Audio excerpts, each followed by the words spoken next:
Historia nocturna. Esto me pasó en unas vacaciones en mi pueblo, el Carmen de Bolívar. Resulta que yo allá, siempre que voy, me quedo donde una tía. Ella tiene una hija que para esa época en que había quedado embarazada, el marido la había dejado por irse detrás de otra mujer. A mi prima le decían que esa otra vieja era bruja y que además le tenía rabia a ella. Pero mi prima, como no creía en esas cosas, lo único que le afectaba era el hecho de que su esposo la hubiese abandonado con su hijo a punto de nacer. En esas vacaciones que yo llegué, el niño tendría unos 4 meses de nacido. Yo recién había cumplido 11 años, pero me acuerdo clarito de todo lo que nos pasó en esa casa. Mi prima se había regresado a vivir con mi tía, pues estaba sola. Y no pasaron muy bien los días cuando se empezaron a sentir cosas. Me acuerdo que yo dormía en una habitación pequeñita que estaba prácticamente dentro del cuarto donde dormía mi prima con su bebé. Yo por lo general me pasaba las tardes con ella haciéndole cariñitos al niño, pero ya en la noche no entraba a ese cuarto porque sentía que me ahogaba, como que el ambiente se ponía pesado.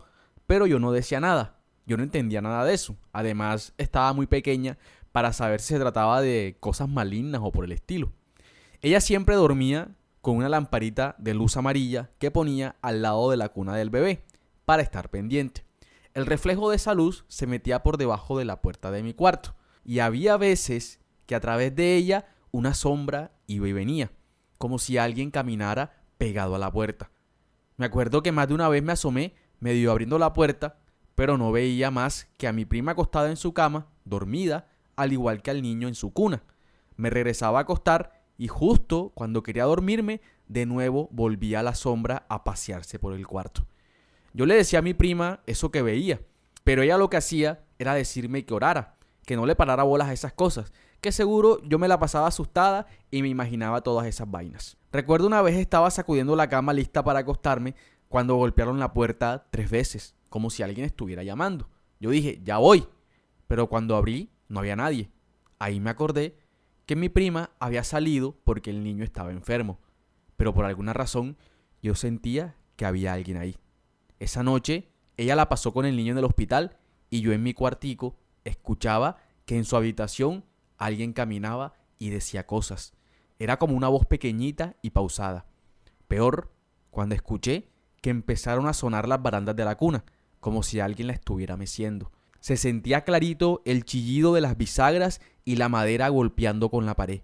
Después, como a los 2 minutos, veo a través de la endija de la puerta que se prende la luz amarilla de la lamparita.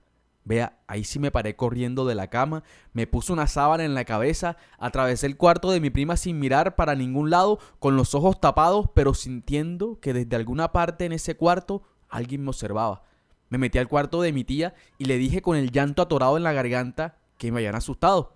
Ella, sentada en su cama, con cara de preocupación, me acuerdo, que miró a su esposo y en voz baja le dijo, «Viste, yo te dije que pasaba algo». Cogió, me abrazó y me puso una colchoneta ahí al lado de la cama de ellos y ahí pasé la noche. Pero fue como una semana después en que pasó lo más feo. Ya el niño no se había vuelto a enfermar y yo llevaba varios días sin sentir nada. En esa ocasión ya yo estaba durmiendo. Eran casi como las 11 de la noche, cuando de la nada me despierta un ruido. Me senté apoyada en el espaldar de la cama, con la mirada todavía nublada, viendo hacia la endija de debajo de mi puerta, a ver si veía alguna sombra, pero no había nada. Sin embargo, se escuchaba algo, como un quejido que venía desde la habitación de mi prima, como si alguien se estuviera ahogando e hiciera un esfuerzo por respirar. Me levanté bastante asustada y me asomé por la puerta. Lo que vi en ese momento creo que me marcó la infancia para siempre. Mi prima estaba en su cama, revolcándose, con la espalda arqueada y se agarraba el pecho con ambas manos como si quisiera quitarse algo o a alguien de encima. Yo me la acerqué corriendo, angustiada, sin entender qué pasaba. Le pregunté qué tenía, pero ella no podía hablar. Tenía la cara llena de rasguños, moretones y el cuello inflado como si alguien la estuviera estrangulando. Yo lo que hice fue salir a buscar a mi tía, que ya venía apresurada por el pasillo con una botellita en la mano. Eso creo que era agua bendita, porque lo primero que hizo fue echarla en la cama cuando entró al cuarto y se arrodilló a orar tomando la mano de mi prima, que poco a poco se fue calmando hasta que quedó dormida. Mi tía me dijo que me fuera a dormir en su cuarto, que ella se quedaba ahí cuidándola. cuando de repente el niño empezó a llorar. Miramos enseguida para la cuna, pero el bebé no estaba ahí. Escuchábamos su llanto, pero no lo veíamos por ninguna parte.